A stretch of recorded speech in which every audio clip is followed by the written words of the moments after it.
Assalamualaikum warahmatullahi wabarakatuh. Perkenalkan, saya Amelia Kartini Putri, dan anggota saya ada Retno Setianingsih, Anisya Nurfazila, serta Naila Naswa. Di mana di sini kami akan menjelaskan kasus 3 yaitu PT Freeport. Di mana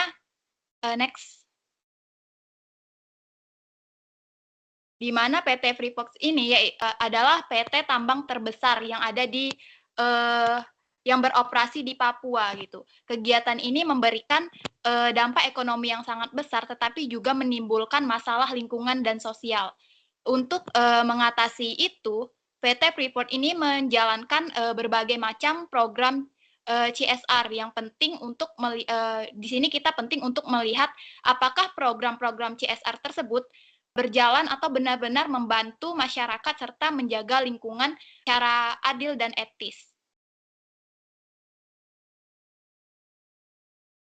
Di sini rumusan masalahnya yang pertama yaitu apakah program CSR PT Freeport ini mencerminkan tanggung jawab etis serta terhadap masyarakat maupun lingkungan.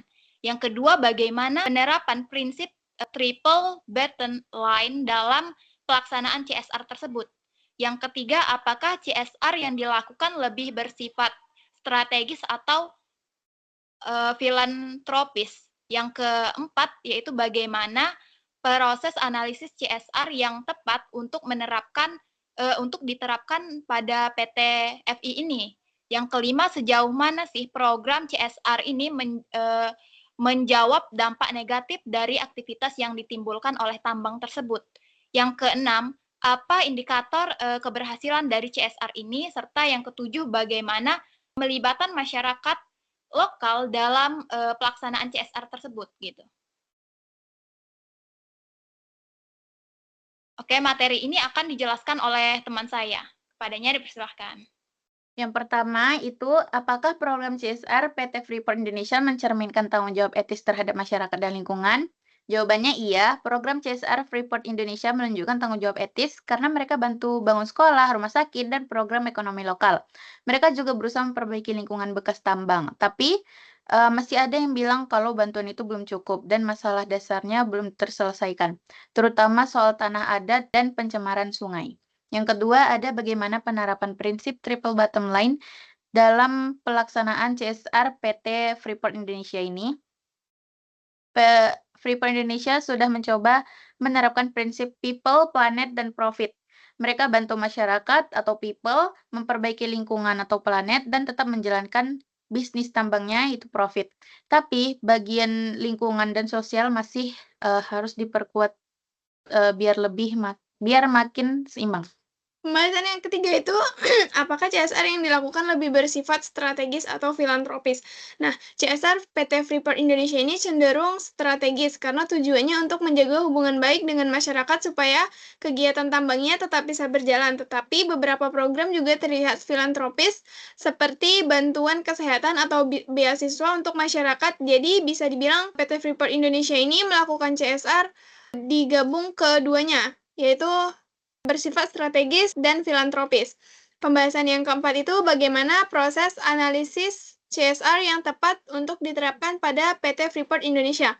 Yang pertama PT Freeport Indonesia ini harus menganalisis dulu apa yang terjadi di lapangan gitu, seperti kerusakan lingkungan atau konflik antara PT Freeport dan masyarakat. Lalu membuat rencana CSR yang sesuai dengan kebutuhan masyarakat dan dampak kegiatan tambang. Setelah itu menjalankan program sambil terus mengevaluasi dan melibatkan warga lokal supaya tidak terjadi permasalahan yang berdampak serius. Pembahasan yang selanjutnya itu sejauh mana program CSR PT Freeport Indonesia menjawab dampak negatif dari aktivitas tambangnya.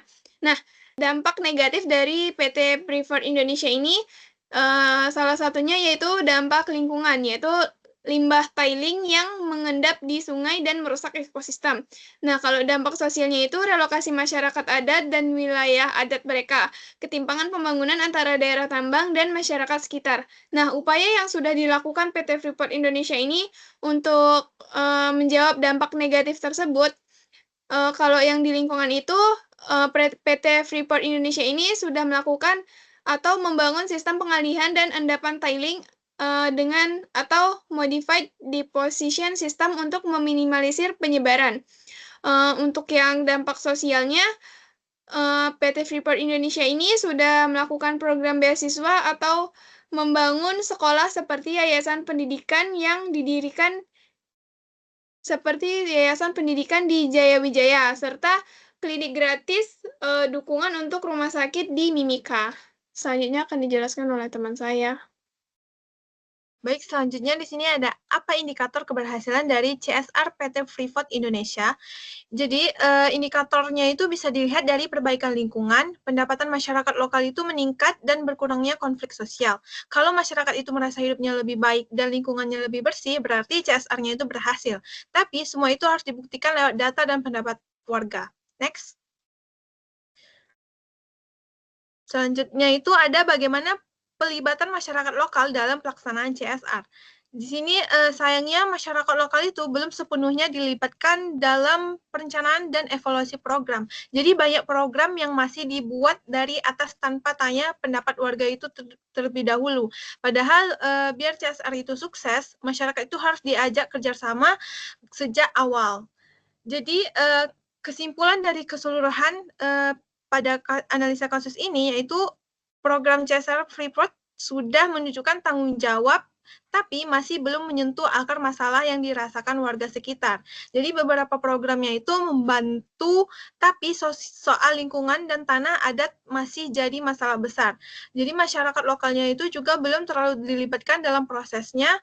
Jadi CSR ini akan lebih bermanfaat jika dibuat berdasarkan kebutuhan nyata masyarakat dan dijalankan dengan lebih terbuka. Sekian dari kami, terima kasih.